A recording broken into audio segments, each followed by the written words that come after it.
কি রে আকাশ, বরুণ জেঠুর ব্যাপারটা কি বলতো? হ্যাঁ রে, সেটাই তো ভাবছি রে। বরুণ জেঠু তো এখনো এলো না। কি রে লালটু, তুই তো বরুণ জেঠুর বাড়ির পাশেই থাকিস, তুই কিছু জানিস? না, আজ সকালেও তো দেখলাম বরুণ জেঠু সাইকেল নিয়ে বাজারে গেল। আরে, এটা বরুণ জেঠুর সাইকেলের বেলের আওয়াজ মনে হচ্ছে না? হ্যাঁ তো। কি গো বরুণ জেঠু, তোমার এত দেরি হলো কেন? জানো, তোমার কাছ থেকে গল্প শুনবার জন্য আমরা সেই কখন থেকে বসে আছি। আরে তোদের গল্প বলবো বলেই তো এলাম। তার আগে আমার যে একটু বাবা গরম গরম এক কাপ চা দরকার পল্টু।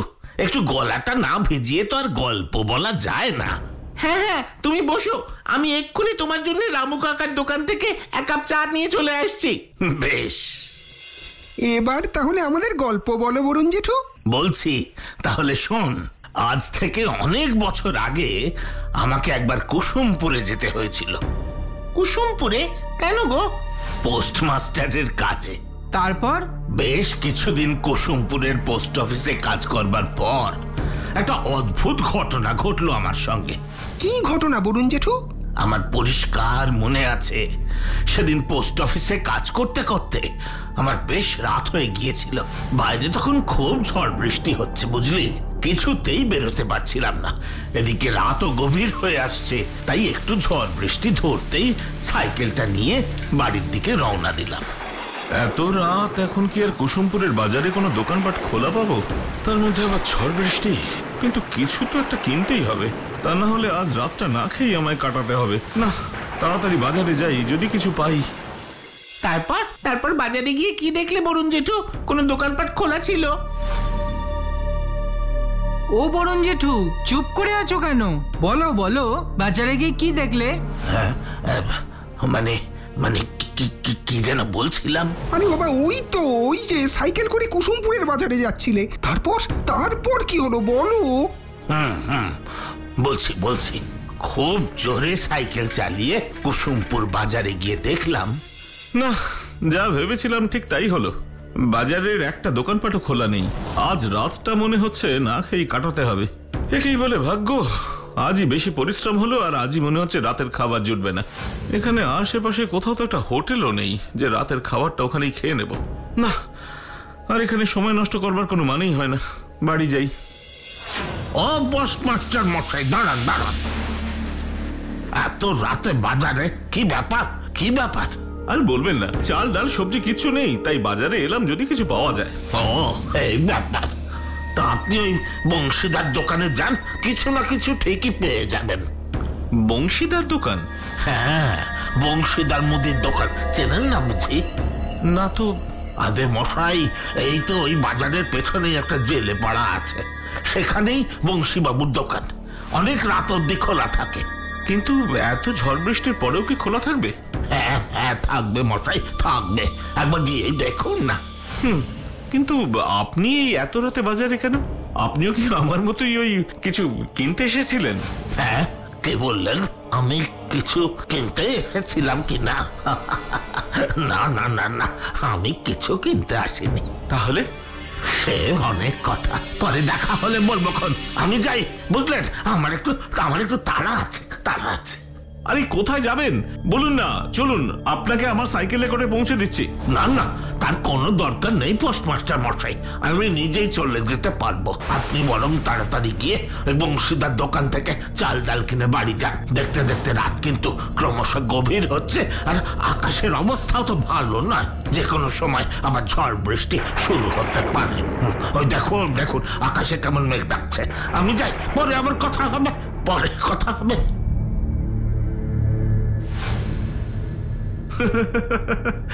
ভারী অদ্ভুত লোক তো। সাইকেলে করে পৌঁছে দেবো বললাম, তাও গেল না। যাকে যাই, বংশীর দোকান থেকে কিছু কিনে নিয়ে তাড়াতাড়ি বাড়ি ফিরতে হবে। সত্যি বয়স্ক লোকটা তোমার সাথে সাইকেলে করে গেল না বরুণ জেঠু? এ কি? না রে আকাশ, সত্যি গেল না। তাহলে লোকটা একা একা অত রাতে কোথায় গেল? তা আমি কি করে বলবো, জানি না বাপু। ছাড়ো তো জেঠু, ওইসব কথা বাদ দাও। এখন বলো তো, ওই বংশীদার মুদি দোকানে যাবার পর কি হলো? দোকান কি খোলা ছিল, নাকি ঝড় বৃষ্টির জন্য সেটাও বন্ধ হয়ে গিয়েছিল?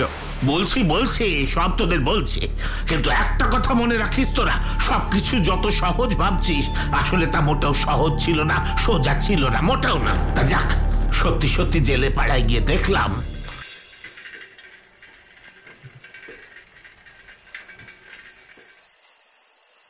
ওই তো একটা দোকানে আলো জ্বলছে দেখছি, তার মানে ওই লোকটা আমাকে মিথ্যে বলেনি। এই তো দোকানের ওপরে লেখা আছে বংশীর মুদিখানা। আমায় 1 কেজি চাল আর 500 ডাল দিন তো। আরে দাঁড়ান দাঁড়ান মশাই, দাঁড়ান, দিচ্ছি, একটু দাঁড়ান।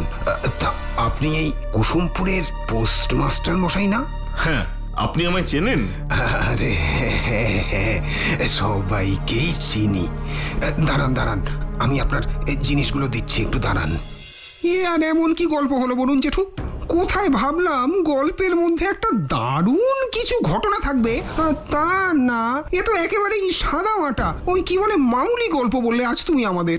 দূর না রে না আকাশ, না, আমার কথা এখনো শেষ হয়নি বাপু। আগে পুরোটা শোন, তারপরে বিচার করবি। ওহো, থাম না তোরা। হ্যাঁ হ্যাঁ ঠিক আছে, তুমি গল্পটা পুরো বলো তো বরুণ জেঠু। বংশীর দোকান থেকে চাল ডাল কিনে বাড়ি ফিরলাম। তারপর সেদিন রাতের মতন চাল আর ডাল দিয়ে খিচুড়ি করে রাতের খাবারটা কোনো ক্রমে সারলাম। তারপর পরের দিন সকালে পোস্ট অফিসে গিয়ে কথায় কথায় আমাদের এক পিয়ন রামদুলালকে ওই আগের দিনের রাতে সব কথা বললাম। কিন্তু আমার সব কথা শুনে রামদুলাল আমাকে যে বলল তা আমি কিছুতেই বিশ্বাসই করতে পারছিলাম না, কিছুতেই না। কি এমন কথা রামদুলাল বাবু তোমাকে বলেছিলেন বরুণ জেঠু? তাহলে শোন, আমার সব কথা শুনবার পর ওই রামদুলাল বলল, কি বলছেন কি পোস্টমাস্টার মশাই, আপনি কাল রাতে জেলেপাড়ার বংশীদার দোকান থেকে চাল ডাল কিনে খিচুড়ি করে খেয়েছেন? হে ভগবান, এ আপনি কি বলছেন? আমার তো শুনেই বুকের ভেতরটা কেমন ধুকপুক ধুকপুক করছে মশাই। আরে এতে ভয় পাওয়ার মতো কি হয়েছে রামদুলাল? আরে আছে আছে, অনেক কিছুই আছে পোস্টমাস্টার মশাই, অনেক কিছু আছে। কিন্তু শুধু এটুকু বলতে পারি যে আপনার ভাগ্য খুব ভালো যে আপনি বংশীদার দোকান থেকে বেঁচে ফিরেছেন। এসব তুমি কি বলছো রামদুলাল? আমি তো কিচ্ছু বুঝতেই পারছি না। বংশীর দোকান থেকে চাল ডাল কেনার সঙ্গে বাঁচা মরার কি সম্পর্ক? আরে বলো বলো বলো আমাকে। যে দোকানটাই নেই সেই দোকান থেকে আপনি চাল ডাল কিনে এনেছেন। ব্যাপারটা কি ভয়ানক নয় পোস্টমাস্টার মশাই? বলুন তো একবার। কি সব বাজে বাজে বলছো? বংশীর দোকান নেই? কি হলো? কাল রাতেই তো আমি ওর দোকান থেকে চাল ডাল কিনলাম। এক রাতের মধ্যে কি হলো? এক রাতের মধ্যে কিছু হয়নি পোস্টমাস্টার মশাই। আসল কথা হলো আজ কয়েক মাস হয়ে গেল বংশীর দোকান বলে জেলে পাড়ায় আর কিছুই নেই। আর শুধু দোকান নয়, বংশীদাও আর নেই। কোথায় গেছে? যেখানে গেলে আর কেউ ফেরে না পোস্টমাস্টার মশাই, কেউই ফেরে না। হেয়ালি করো না তো রামদুলাল, একদম হেয়ালি করবে না। আমি কোনো হেয়ালি করছি না পোস্টমাস্টার মশাই। আমার কথা বিশ্বাস না হলে দিন থাকতে থাকতে আপনি নিজের চোখেই সমস্ত দেখে আসুন। সে তো আমি যাবই। এ কি, কাল রাতেই তো দোকানটা ভালো ছিল, আজ পুড়ে গেল কি করে? এভাবে কি দেখছেন বাবু? এই দোকানটা কখন পুড়ে গেল? সে তো অনেক দিন হলো বংশীদার দোকানটা পুড়ে ছাই হয়ে গেছে। আর বংশীদা উনি কোথায়? বংশীদাও তো আর বেঁচে নেই। সেদিনের আগুনে দোকানের সাথে সাথে উনিও একদম পুড়ে ছাই হয়ে গেছেন। কি সব বলছেন আপনি? আমি যা বলতেছি একদম সত্যি কথা বলতেছি। আমার কথা বিশ্বাস না হলে আপনি এখানকার অন্য কোনো জেলেদেরকেও জিজ্ঞেস করে দেখতে পারেন। ও মাই গড! আমি পরে সত্যি এই ঘটনা নিয়ে অনেককে জিজ্ঞাসা করেছিলাম, আর সবাই ওই একই কথা বলে। আচ্ছা বরুণ জেঠু, একটা প্রশ্ন করব? হ্যাঁ কর। আর ওই বয়স্ক লোকটার কি হলো যে তোমাকে বংশীদার দোকানের কথাটা বলেছিল? ওনার সাথে আমার আর কোনোদিনই দেখা হয়নি, আর হবেই বা কি করে। আমি পরে অনেক খবরাখবর নিয়ে দেখলাম দোকানের আগুনে শুধু বংশীবাবু একাই মারা যাননি, সঙ্গে মারা গিয়েছিলেন ওনার দোকানের কর্মচারী গোপাল বাবু। হ্যাঁ, উনি গোপাল বাবুই ছিলেন। কারণ আমি খোঁজ নিয়ে দেখেছি কুসুমপুর বাজারে নাকি মাঝে মধ্যেই রাতের বেলা গোপাল বাবুকে দেখতে পাওয়া যায়, কিন্তু উনি গোপাল বাবু নন, উনি আসলে গোপাল বাবুর অতৃপ্ত আত্মা। আর এই সব ঘটনা জানবার পর আমার শরীর খুব খারাপ হয়ে গেল। কুসুমপুর থেকে বদলে নিয়ে আমি একেবারে অন্য জায়গায় চলে গেলাম। কোথায় গেলেন বরুণ জেঠু? নারায়ণপুর। আর সেখানেও আমার সঙ্গে ঘটেছিল এক অদ্ভুত ভয়ানক ঘটনা, কিন্তু সে গল্প আজকে নয় রে বাপু, আজকে নয়, ও পরে বলবো।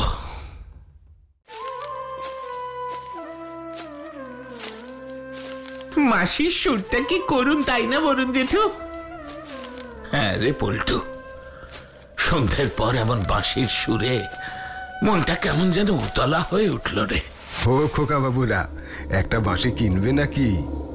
কিনতে তো খুব ইচ্ছে করছে কাকু, কিন্তু বাঁশি তো আমরা বাজাতে পারি না। সে নিয়ে চিন্তা তোমরা করো না, আমি তোমাদের বাঁশি বাজানো শিখিয়ে দেব। সত্যি শিখিয়ে দেবে কাকু? হ্যাঁ গো খোকা বাবুরা, শিখিয়ে দেব। যখন বলেছি তখন নিশ্চয়ই শিখিয়ে দেব। এবার বলো, কটা বাঁশি কিনবে বলো? 3টে বাঁশি দাও। 3টে না 4টে দাও। তুমিও একটা বাঁশি কিনবে জেঠু? হ্যাঁ রে আকাশ, আমিও একটা কিনবো। দাও দেখি ভালো দেখে 4টে বাঁশি। হ্যাঁ হ্যাঁ, এক্ষুনি দিচ্ছি বাবু।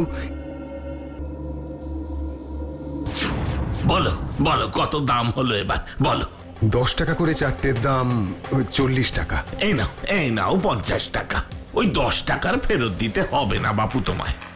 না বাবু, আমি 1 টাকাও বেশি নিতে পারবো না, আমার গুরুর নিষেধ আছে। কে তোমার গুরু? আমার গুরু শ্রদ্ধেয় শ্রী পঞ্চানন চাকি। পঞ্চানন চাকি মানে মিরপুরের বিখ্যাত বাঁশি বাদক পঞ্চানন চাকি? হ্যাঁ বাবু, আমি ওনারই শিষ্য। কিন্তু উনি তো শুনেছি বছর 20 আগে মারা গেছেন। না বাবু, আমার গুরু শ্রদ্ধেয় শ্রী পঞ্চানন মশাই এখনো বেঁচে আছেন, আর আমি এখনো ওনার কাছেই বাঁশি বাজানো শিখছি। না না, এ হতে পারে না, এ কিছুতেই হতে পারে না। তুমি মিথ্যে কথা বলছো। গুরুর বিষয় আমি কখনো মিথ্যে কথা বলতে পারি না। এই নিন আপনার টাকা। ওই টাকা আমার লাগবে না, আগে সত্যি করে বলো তো তুমি কে? বললাম তো বাবু, আমি শ্রদ্ধেয় শ্রী পঞ্চানন মশাইয়ের শিষ্য। এবার টাকাটা নিন। এবার আমাকে যেতে হবে বাবু, আর এবার থেকে আমি প্রায়ই সন্ধেবেলা এখানে বাঁশি বিক্রি করতে আসব। যারা যারা আমার কাছে বাঁশি শিখতে চাও চলে এসো। ও আরেকটা কথা বাবু, মিরপুরের বুড়ো বটগাছ তলায় এখনো আমার গুরু প্রতিদিন সন্ধেবেলা বাঁশি বাজান। বিশ্বাস না হলে নিজে গিয়ে দেখে আসতে পারেন। মিরপুরের বুড়ো বটগাছ তলায় এখনো পঞ্চানন মশাই প্রতিদিন রাতে বাঁশি বাজান? কিন্তু কি করে তা সম্ভব? উনি তো মারা গেছেন। না, উনি মারা যাননি। ও বরুণ জেঠু, ওই বাঁশিওয়ালা বলল পঞ্চানন চাকি এখনো মিরপুরের বুড়ো বট গাছতলায় বাঁশি বাজান। এদিকে তুমি বলছো উনি আজ থেকে 20 বছর আগে মারা গেছেন। আমরা তো কিছুই বুঝতে পারছি না, আসল ব্যাপারটা কি বলো তো? আর তুমি ওই পঞ্চানন মশাইকে চিনলেই বা কি করে? তাহলে শোন, আজ থেকে প্রায় 20 বছর আগে আমি মিরপুর পোস্ট অফিসের পোস্টমাস্টার ছিলাম। তখনই একদিন আমি এক সঙ্গীত অনুষ্ঠানে পঞ্চানন বাবুর বাঁশি শুনি। আহা, কি মিষ্টি সেই বাঁশির সুর, আজও যেন কানে বাজে। কিন্তু ওই অনুষ্ঠানের কিছুদিন পরেই শুনি পঞ্চানন বাবু মারা গেছেন। তারপর থেকে প্রতি বছর পঞ্চানন চাকির স্মৃতির উদ্দেশ্যে টানা 3 দিন বাঁশির উৎসব হতো মিরপুরে। আর সেই উৎসবে শুধু আশেপাশের গ্রাম নয়, দেশের বিভিন্ন জায়গা থেকে বাঁশি বাদকেরা অংশগ্রহণ করতে আসতো। আরে আমি নিজেও শুনেছি সেই অনুষ্ঠান। তাহলে ওই বাঁশিওয়ালা যে বলল পঞ্চানন মশাই এখনো প্রতিদিন রাতে বাঁশি বাজান, তাহলে কি বাঁশিওয়ালা মিথ্যে কথা বললো? ও বরুণ জেঠু, একদিন চলো না মিরপুরে দেখে আসি আসল ব্যাপারটা কি। হ্যাঁ হ্যাঁ বরুণ জেঠু, এই কথাটা কিন্তু পল্টু খারাপ বলেনি। চলোই না একদিন মিরপুরে। ঠিক আছে, তাহলে কাল সকালেই চল। আমাদের এখান থেকে একটা ট্রেন আছে মিরপুরে যাবার। কতক্ষণ লাগে এখান থেকে যেতে? সকালে ট্রেনে উঠলে মিরপুরে পৌঁছতে পৌঁছতে রাত হয়ে যাবে। সে তো ভালোই হবে। ওখানে গিয়ে আমরা প্রথমে বুড়ো বট গাছতলায় যাব, দেখবো সত্যি ওখানে পঞ্চানন চাকি এখনো বাঁশি বাজায় কিনা। ঠিক আছে, তাহলে তাই হবে।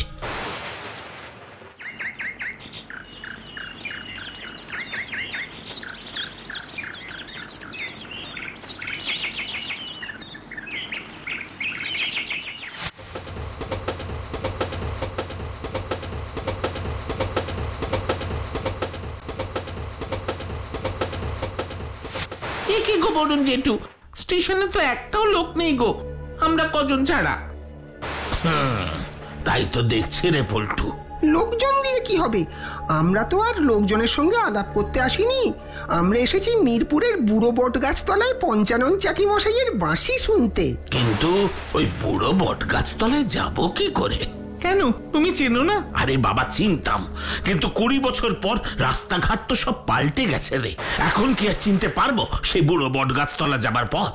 পারবে পারবে, ঠিক পারবে বরুণ জেঠু। আগে স্টেশনের বাইরে তো চলো, দেখবে ঠিক কিছু না কিছু পেয়ে যাবো ওখানে যাবার। ঠিক আছে, বলছিস যখন, চল।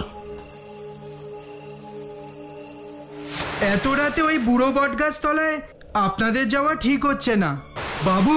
ওখানে রাতে বাঁশির শব্দ শোনা যায়, কিন্তু কে বাজায় তাদের দেখা যায় না। আরে বাবা, সেটা দেখার জন্যই তো আমরা যাচ্ছি। তুমি আমাদের তাড়াতাড়ি নিয়ে চলো তো। তাহলে চলুন। এই এই এই সেই বুড়ো বটগাছতলা বাবু। এই পল্টু, আকাশ, লালটু, তোরা গাড়ি থেকে তাড়াতাড়ি নাম। নামছি বরুণ জেঠু। ও বরুণ জেঠু, কোথায় বাঁশির শব্দ? কিছুই তো নেই, শুধু ঝিঁঝি পোকার ডাক ছাড়া। আর বট গাছতলা তো ফাঁকা, কেউ নেই। তার মানে ওই বাঁশিওয়ালা আমাদের মিথ্যে কথা বলেছে, তাই না বরুণ জেঠু? বুঝতে পারছি না। কিন্তু আমাদের মিথ্যে কথা বলবে কেন? এ কি, এ তো বিনা মেঘে বজ্রপাত। বাঁশির শব্দ শুনতে পাচ্ছ বরুণ জেঠু? পাচ্ছি তো। আর এই সুর আমি যেন মনে হচ্ছে আগেও শুনেছি। কেউ তো কোথাও নেই, তাহলে বাঁশি বাজাচ্ছে কে?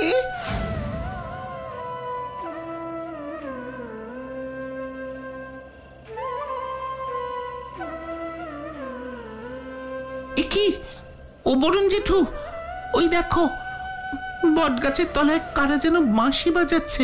ওই তো ওই বয়স্ক লোকটাই হলো পঞ্চানন চাকি। ওনাকেই তো আমি অনুষ্ঠানে বাঁশি বাজাতে দেখেছিলাম। হ্যাঁ হ্যাঁ, আর এটা তো সেই সুর যেটা উনি সেদিনও অনুষ্ঠানে বাজিয়েছিলেন। আর পাশের ওই লোকটাই তো সেই বাঁশিওয়ালা।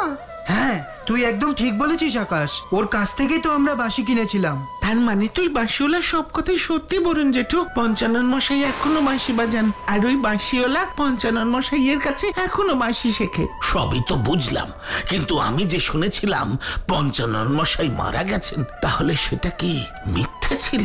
সত্যি বলতে কোনটা সত্যি আর কোনটা মিথ্যে সবই কেমন যেন গুলিয়ে যাচ্ছে রে, একেবারে গুলিয়ে যাচ্ছে। আসুন, আপনারা আসুন।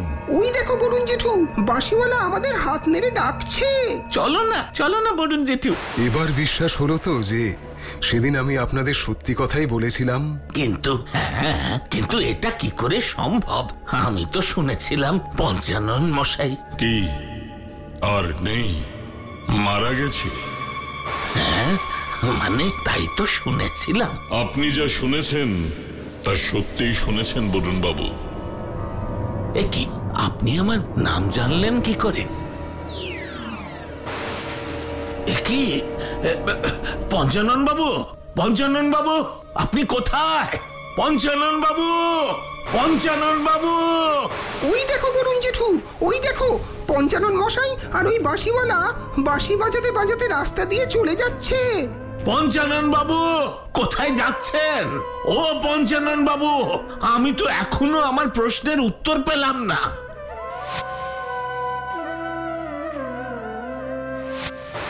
না, আমাকে জানতেই হবে। এই রাতে ওনারা কোথায় যাচ্ছেন সেটা জানতেই হবে।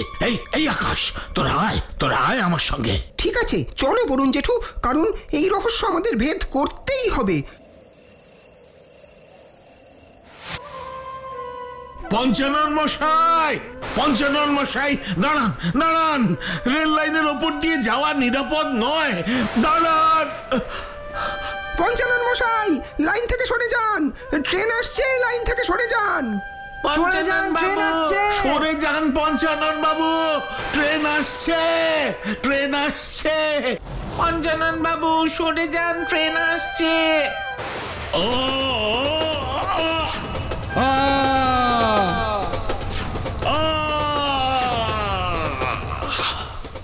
পঞ্চানন মশাই। আচ্ছা বরুণ জেঠু, কাল রাতে আমরা যা যা দেখলাম সব কি সত্যি নাকি আমাদের মনের ভুল? জানি না, কিচ্ছু জানি না।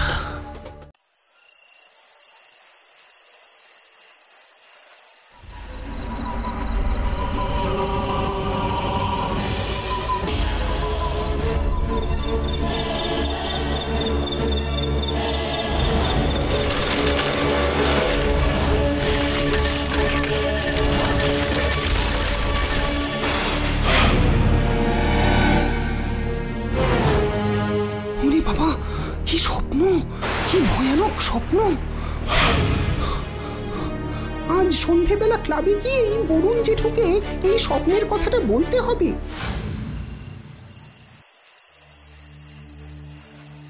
ও বরুণ জেঠু বলো না, এমন ভয়ানক স্বপ্ন কেন দেখলাম? স্বপ্ন এক বড় অদ্ভুত বিষয় রে, এর সঠিক ব্যাখ্যা কেউই দিতে পারে না। তবে বেশিরভাগ লোকই বলে যেটা নিয়ে মানুষ বেশি চিন্তা করে সেটাই কোনো না কোনো ভাবে সে স্বপ্নে দেখে। কিন্তু আমি তো এরকম কোনো ব্যাপার চিন্তাই করিনি যে ওরকম একটা ভয়ঙ্কর স্বপ্ন দেখলাম। এসব নিয়ে আর বেশি ভাবিস না তো আকাশ, তার চেয়ে আমার গল্পটা আজ তোরা মন দিয়ে শোন। কিসের গল্প বরুণ জেঠু? আজ তোদের যে গল্পটা বলবো তার পেছনেও রয়েছে এক অদ্ভুত স্বপ্ন। স্বপ্ন? অদ্ভুত স্বপ্ন? মানে আমার স্বপ্নটার মতন বরুণ জেঠু? সব স্বপ্নই কি একরকম হয় রে আকাশ? এই স্বপ্নটা ছিল একদম অন্য রকমের একটা স্বপ্ন। স্বপ্নটা কে দেখেছিল? তুমি? না, আমি দেখিনি। এই স্বপ্নটা দেখেছিল নগেন খুড়ো। নগেন খুড়ো? তিনি আবার কে? বলছি সব বলছি, মন দিয়ে শোন। আমি তখন হরিহরপুর গ্রামের পোস্টমাস্টার মশাই। বলতে বাধা নেই, ওরকম গ্রাম আমি আর দুটো দেখিনি কখনো। এই কথা কেন বলছো? জানিস আকাশ, গ্রাম সাধারণত হয় সবুজ সুন্দর। এই হরিহরপুর গ্রামটা ছিল বড় রুক্ষ। জলের অভাবে মাটি শুকিয়ে গেছে, প্রচন্ড গরম, গাছের পাতাগুলো ধুলোতে ঢেকে গেছে। মানে সোজা কথায় গ্রাম বলতে যে ছবি আমাদের মনে ফুটে ওঠে তেমন গ্রাম ছিল না এই হরিহরপুর। বুঝলাম, কিন্তু ওই স্বপ্নটার কি হলো এবার তো বলো। তা যাই হোক, সারাদিনে কাজের পরে বাড়িতে আর গরমে মন টেকতো না, তাই বেরিয়ে পড়তাম আড্ডা দিতে। কাদের সাথে আড্ডা মারতে? আমাদের একটা ছোট আড্ডা মারবার দল ছিল, সেখানেই আলাপ নগেন খুড়োর সঙ্গে। ভালো নাম নগেন বারুই। লোকটা বেশ হাসি খুশি, খোলামেলা মনের মানুষ। কিন্তু সেই মানুষ হঠাৎ কেমন পাল্টে গেল। কেন? মানুষটাকে পাল্টে দিয়েছিল একটা অদ্ভুত স্বপ্ন। স্বপ্নটা কি? বলছি এক সন্ধ্যার আড্ডার আসরে দেখি নগেন খুড়ো একদম চুপচাপ হয়ে বসে আছে। আমি বললাম, ও নগেন খুড়ো, আজ কি হলো আপনার? হ্যাঁ, এমন মাথা নিচু করে বসে আছেন কেন? মন মেজাজ ভালো নেই বুঝি? কি হলো? মাস্টার মশাই কিছু বলতেছে, কানে ঢুকতেছে না? আরে নগেন খুড়ো, তোমার হলোটা কি? 3-4 রাত চোখে ঘুম নেই, বুঝলে? 3-4 রাত। কি বলছেন নগেন খুড়ো? হ্যাঁ, 3-4 রাত চোখে ঘুম নেই কেন? কি হয়েছে? স্বপ্ন গো পোস্টমাস্টার মশাই, স্বপ্ন। একই স্বপ্ন রোজ রাতে দেখতেছি গো। উফ, কি ভয়ানক স্বপ্ন, আপনাদের আর কি বলবো। আরে বলে ফেলুন, দেখবেন বললে মনটা একদম হালকা হয়ে যাবে। নগেন খুড়ো তোমার কথা শুনে সেই স্বপ্নের কথা বলতে রাজি হলো বরুণ জেঠু? হলো। তা কি বললো? জানেন পোস্টমাস্টার মশাই, কথা নেই বার্তা নেই, কোথা থেকে এক সাধু বাবা আমাকে স্বপ্নে রোজ দেখা দিচ্ছে। আর কি ভয়ঙ্কর তার চোখ দুটো।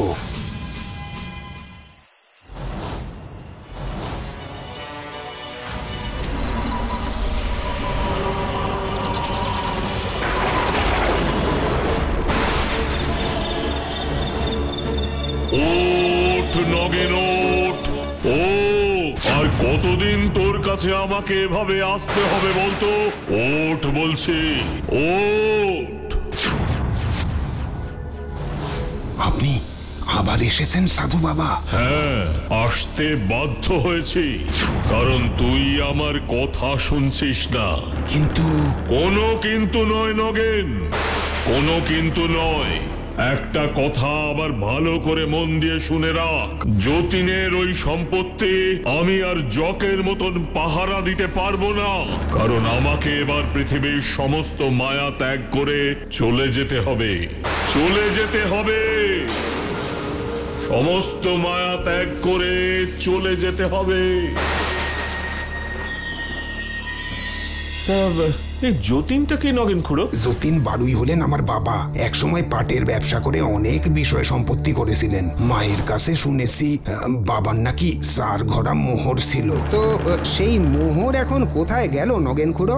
জানি না, কারণ সেই মোহরের ঘোড়া দেখার সৌভাগ্য আমার কখনো হয়নি। আচ্ছা, ওই সাধু বাবা আপনার বাবার সম্পত্তি বলতে ওই 4 ঘোড়া মোহরের কথা বলছেন না তো, যেটা উনি এতদিন জকের মতন পাহারা দিচ্ছেন? হ্যাঁ, হ্যাঁ, এটা কিন্তু আপনি মন্দ বলেননি গো পোস্টমাস্টার মশাই। হতেই পারে সাধু বাবা ওই মোহরের কথাই বলতেছেন। কিন্তু 4 ঘোড়া মোহর উনি কোথায় পাহারা দিচ্ছেন? আচ্ছা, সেই সম্পর্কে সাধু বাবা স্বপ্নে আপনাকে কিছু বলেননি? বলেছেন, সেই ব্যাপারেও বলেছেন। কি বলেছেন? এই হরিহরপুর গ্রামের একদম উত্তর দিকে যে বাঁশবন আছে, সেইখানেই নাকি আমার বাবা যতীন বারুইয়ের সমস্ত সম্পত্তি উনি পাহারা দিতেছেন। বাঁশবনে সম্পত্তি? Interesting, very interesting. তারপর তোমরা কি করলে বলুন জেঠু? সেই দিন রাতেই আমরা সবাই মিলে সেই বাঁশবনে যাব বলে ঠিক করলাম। রাতের অন্ধকারে কি আমাদের এই গভীর বাঁশবনে ঢোকা ঠিক হবে পোস্টমাস্টার মশাই? যদি ভয় লাগে তো আপনারা নাই যেতে পারেন, কিন্তু আমি যাবই।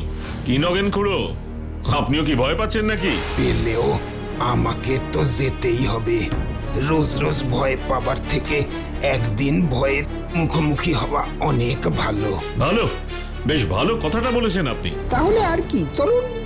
কারণ বন্ধু হয়ে এক বন্ধুকে বিপদের মধ্যে তো ফেলে আর চলে যাওয়া যায় না।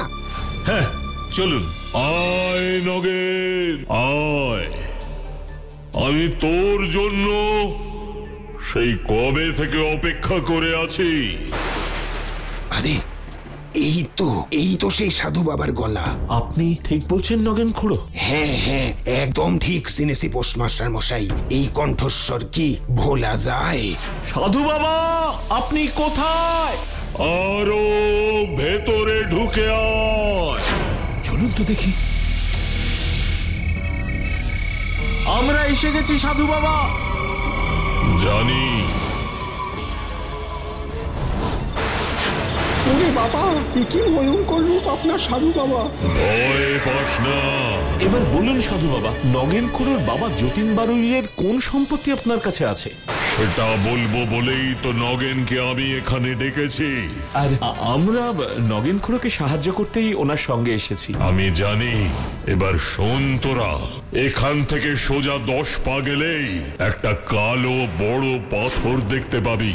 সেই পাথর সরালেই খোঁজ পাবি সেই গুপ্তধনের। যা, আর দেরি করিস না, যা। তার মানে এইটাই সেই কালো পাথর যার নিচে আমার বাবার ধনসম্পদ লুকিয়ে রাখা আছে। তাই তো মনে হচ্ছে নগেন খুড়ো। চলুন চলুন, এবার পাথরটা সরিয়ে দেখা যাক।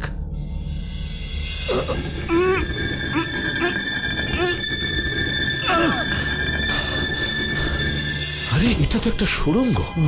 চলুন তো নগেন খুড়ো, আসুন সবাই নিচে নেমে দেখি। তার মানে আমার অনুমান একদম ঠিক ছিল নগেন খুড়ো। এবার চলুন এই 4টে মোহরের ঘোড়া নিয়ে উপরে ওঠা যাক। হ্যাঁ হ্যাঁ, চলুন চলুন। এই 4 ঘোড়া মোহরই তো আমার বাবা যতীন বারুই আপনার কাছে রেখে গেছিলেন, তাই তো সাধু বাবা? কিন্তু সাধু বাবা, যতীন বারুই হঠাৎ এই 4 ঘোড়া মোহর আপনার কাছে কেন রেখে গেলেন? কালু ডাকাতের ভয়ে। কালু ডাকাত? হ্যাঁ, সেই সময় কালু ডাকাতের অত্যাচারে কেউ কিছু বাড়িতে লুকিয়ে রাখতে পারত না। সেই ভয়েই যতীন এক রাতে আমাকে এই মোহর দিয়ে যায় আর বলে, কালু ডাকাত পুলিশের হাতে ধরা পড়লেই এই 4টে মোহরের ঘোড়া সে নিয়ে যাবে। কিন্তু কালু ডাকাতকে পুলিশ কোনোদিনই ধরতে পারেনি। আর তাই যতীন বাবুরও এই মোহরের ঘোড়া নিতে আর আশা হয়নি, তাই তো? কিন্তু এবার এই মোহর আমি নগেনের হাতে তুলে দিতে পেরে নিশ্চিন্ত হলাম। আর কোনো কাজ বাকি রইল না। এবার আমি মুক্ত। মুক্তি, মুক্তি আমার, মুক্তি। তারপর ওই 4 ঘোড়া মোহর আমরা সরকারের হাতে তুলে দিলাম। আর তার বিনিময়ে সরকার যে অর্থ দিল, সেই অর্থের একটা অংশ দিয়ে সাধু বাবার একটা মন্দির প্রতিষ্ঠা করা হলো ওই বাঁশবনের ভেতর। কি রে, কেমন লাগলো গল্পটা? দারুণ দারুণ। আর তোমাদের?